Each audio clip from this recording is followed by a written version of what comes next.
तो बच्चों हम पाठ पढ़ रहे थे गांव का प्रशासन, है ना। तो हमने देखा था कि हम जान रहे थे कि गांव की शासन व्यवस्था कैसी होती है। गांव की शासन व्यवस्था यानी कि रूरल एडमिनिस्ट्रेशन हमें बताता है कि गांव में चीजें किस प्रकार की जाती हैं। अब देखिए, ये है हमारा एक गांव, ठीक है। मैंने बना दिया एक, ये हमारा गांव है, ठीक है। ये क्या है? गांव है। और ये जो गांव है, इसमें हमने देखा था कि गांव जो है शहर से छोटा होता है, उसमें लोग भी कम रहते हैं। लोग खेती बाड़ी करके अपना रोजगार कमाते हैं, है ना। और हमने यहाँ पर रघु और जो हमारा मोहन था उसकी उनके झगड़े की एक कहानी भी देखी। और उससे पिछली क्लासेस में हमने देखी थी गांव का राजनैतिक ढांचे के बारे में हमने बात की थी। राजनीतिक ढांचा यानी कि जो लोकतांत्रिक सरकार है, जो लोकल सेल्फ गवर्नेंस है, वो गांव में किस प्रकार की जाती है। जो गांव में जो सुविधाएं हैं जैसे सड़क, पानी, बिजली, ये सब कौन पहुंचाता है, इन मुद्दों पर कौन बात करता है, कौन निर्णय लेता है।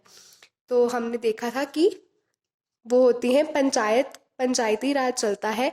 और जो ग्राम पंचायत होती है वो हर गांव की ग्राम पंचायत होती है। और ग्राम पंचायत ग्राम सभा की बैठक में बैठकर, ग्राम सभा की जो बैठक होती है उसमें बैठकर जो है निर्णय लिए जाते हैं और उन निर्णयों पे काम किए जाते हैं। और वो काम जो है वो पंचायत के लोग भी करते हैं। और जो हमारी जो गवर्नमेंट है, जो सरकार है, वो भी लोगों को अपॉइंट करती है, लोगों को जिम्मेदारी देती है कि वो इन काम, ये जो जिम्मेदारियां हैं, जो काम है, इन्हें पूरा करें, ठीक है। तो अब हमें पता है कि गांव में बहुत से खेत होते हैं, ऐसे मतलब बहुत से खेत होते हैं, किसी का खेत ऐसा, किसी का ऐसा, किसी की जमीन ऐसी। तो जो गांव में जो है वो जमीन बटी हुई है, खेतें, लोगों के पास खेत हैं, फसलें हैं, लोग फसल उगाते हैं, अपना रोजगार कमाते हैं। तो हमने, ये तो था हमारा राजनीतिक ढांचा। लेकिन काम होते कैसे हैं? सरकार ने और जिम्मेदारियां, जैसे अगर कोई झगड़ा हो जाए तो जिम्मेदारी किसे दी जाती है, अगर कोई अपराध हो जाए गांव में तो ऐसी जिम्मेदारियों के लिए सरकार ने किन किन लोगों को जिम्मेदारी दी है। तो इस बात में हम बात कर रहे थे कि ये जो गांव जिम्मेदारी दी जाती है, वो जो हमारी सरकार है वो लोगों को जिम्मेदारी देती है ऐसे काम करने के लिए। और वो जो है प्रशासनिक ढांचा होता है, हमारी गांव को चलाने का प्रशासनिक ढांचा होता है। अब इसमें हमने बात की थी रघु और मोहन के झगड़े के बारे में। क्या झगड़ा हुआ होता है कि जो जमीन होती है, मोहन की जमीन, अब आप सोचिए कि ये जो है मोहन की जमीन है, ठीक है, और ये है रघु की जमीन, ठीक है। ये है रघु की जमीन और ये है मोहन की जमीन, सोचिए सिर्फ, ठीक है। तो जो एक दिन क्या होता है कि जो रघु होता है, ये मेड़ है जिससे दोनों की जो जमीन है, ये लाइन क्या है, ये है मेड़, जिससे दोनों की जमीन जो है वो अलग की गई है, अलग हो रही है, ठीक है, सेपरेट हमें दिख रही है। तो एक दिन रघु क्या करता है, इस मेड़ को यहाँ से हटा देता है और यहाँ पर एक और मेड़ बना देता है, जिससे उसका जो लैंड होता है, उसकी जो जमीन होती है, उसका जो खेत होता है अब बड़ा हो जाता है, इतना बड़ा हो गया देखिए। और मोहन का जो पहले इतना था अब वो छोटा हो गया है, ठीक है। तो ऐसे वो झगड़ा कर लेता है। फिर क्या होता है, फिर मोहन को जब ये बात पता चलती है तो फटाफट जो है उसके पास जाता है, रघु के पास। वैसे वो रघु से डर रहा होता है क्योंकि वो उसके ताऊ सरपंच होते हैं, लेकिन फिर भी वो हिम्मत जुटा के जाता है। लेकिन होता क्या है, मारपीट हो जाती है। रघु को ये बात अच्छी नहीं लगती कि मोहन उसके खिलाफ बोल रहा है, उसको कह रहा है कि तुमने मेरी जमीन पे कब्जा कर लिया है, और वो मारपीट शुरू कर देता है। अब मारपीट होती है तो क्या होता है कि वो क्या करते हैं, अब मारपीट होना इतना, किसी को इतनी चोट पहुंचाना, उसको जो मोहन था वो बहुत जख्मी हो गया था। तो ऐसे तो बहुत ज्यादा भयंकर झगड़ा हो गया ये तो दोनों के बीच।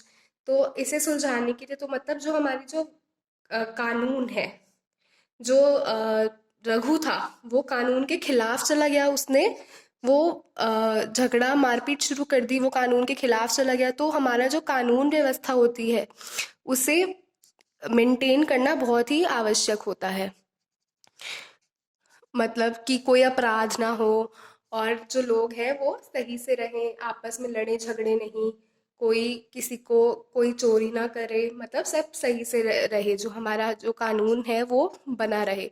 तो इसके लिए क्या होता है, पुलिस को जिम्मेदारी दी जाती है।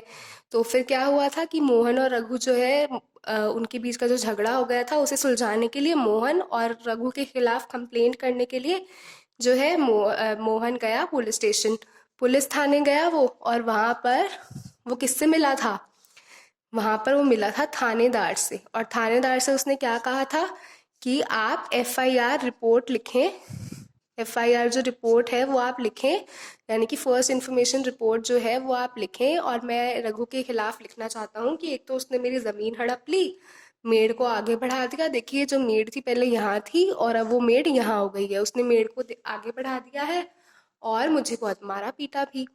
तो उसने जो है एफआईआर रिपोर्ट दर्ज करवा दी। किस थाने में दर्ज करवाई, जो कि उसके जिस थानेदार के जिस थाने के क्षेत्र में उसका गांव आता था, तो उसी क्षेत्र में करवाई उसने जो उसकी कार्य क्षेत्र में आता था, यानी कि उसके वर्क एरिया में आता था। ठीक है, तो ऐसे हुआ।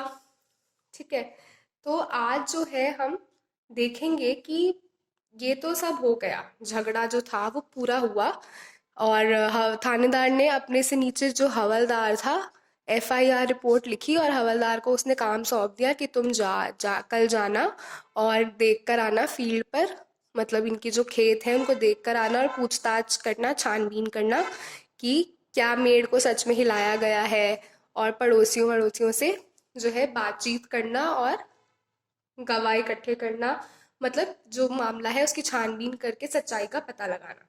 ठीक है, अब ये तो देखिए इतना झमेला हो गया पुलिस स्टेशन जाकर।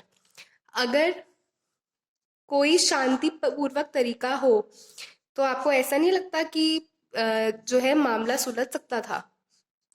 यानी कि अगर कोई शांतिपूर्वक तरीका, जैसे कि अगर हमें पता चल जाए कि अगर हमारे पास पहले से ही हमारे पास एक रिकॉर्ड होता, हमारे पास एक रिकॉर्ड होता, पहले से ही हमें मालूम होता अगर कि जो हमारा मोहन है उसके पास कितनी ज़मीन है।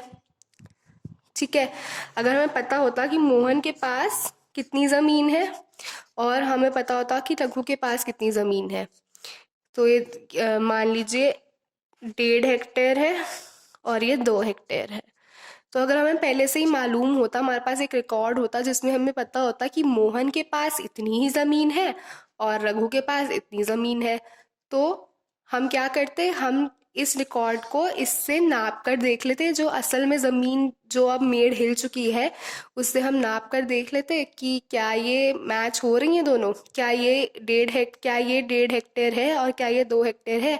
अगर ये 2 हेक्टेयर से ज़्यादा आता है, ठीक है, अगर मान लीजिए 2.5 हेक्टेयर आ जाता है रघु की ज़मीन, यानी कि 2 से ज़्यादा, और अगर मोहन की 1 हेक्टेयर आ जाता है यानी कि 1.5 से कम, तो यानी कि मोहन की ज़मीन कम हो गई है और रघु की ज़्यादा हो गई है। तो अगर ये दोनों इसको नाप कर देखना और इसको नाप कर, और इस रिकॉर्ड से जो हमारा पिछला रिकॉर्ड था अगर वो उससे मैच नहीं खाते, उससे मेल नहीं खाते, तो हमें पता चल जाता कि जो मोहन है, सॉरी जो जो रघु है, उसने उसने मेड़ को जरूर हिलाया है और मोहन की जमीन को हड़प लिया है, जो कि बिल्कुल गलत काम है। पर ऐसे जो रिकॉर्ड हैं ये बनते तो हैं, लेकिन क्या आपको पता है कि इसकी जिम्मेदारी सरकार ने किसको दे रखी है? बच्चों, ऐसा होता है, गांव में लैंड रिकॉर्ड्स मेंटेन किए जाते हैं, क्योंकि देखिए कितना गांव में कितनी ही ज़मीनें होती हैं, कितने ही किसान होते हैं, तो सरकार को रिकॉर्ड करके रखना पड़ता है कि किसके पास कितनी ज़मीन है। ठीक है, और किस ज़मीन पर क्या क्या उगाया जा रहा है, तो वो एक शख्स होता है जिसको हम कहते हैं पटवारी। ये जो पटवारी होता है, ये जो लैंड रिकॉर्ड्स हैं इन्हें मेंटेन करता है, यानी कि जमीन के दस्तावेज, जमीन के दस्तावेज